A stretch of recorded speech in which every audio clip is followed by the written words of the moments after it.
নওগাঁর ৬টি সংসদীয় আসনেই উত্তাপ বেড়েছে।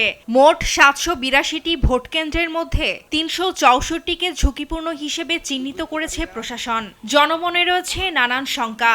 সুষ্ঠু পরিবেশ নিশ্চিত করার দাবি তাদের।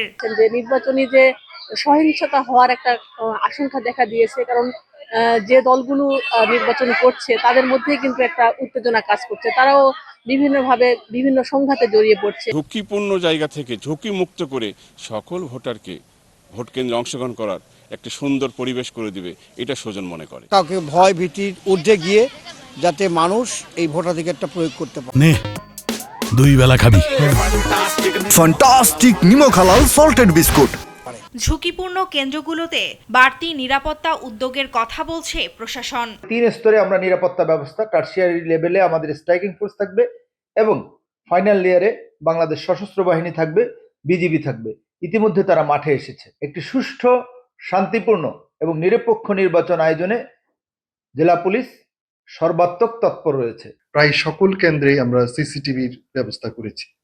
পাশাপাশি আপনারা জানেন এবার বাংলাদেশ পুলিশের বডি অন ক্যামেরাও থাকবে এবং নিরাপত্তা বাহিনীর সদস্য হিসেবে আমাদের এখানে সহস্রাধিক বাংলাদেশ সেনাবাহিনীর সদস্য থাকবেন এবং 2 সহস্রাধিক আমাদের বাংলাদেশ পুলিশ বাহিনীর সদস্য থাকবেন। এদিকে মোংলার মোট 52টি ভোট কেন্দ্রের মধ্যে মাত্র 12টি সাধারণ। বাকিগুলো নিয়ে আতঙ্ক আছে ভোটারদের মধ্যে।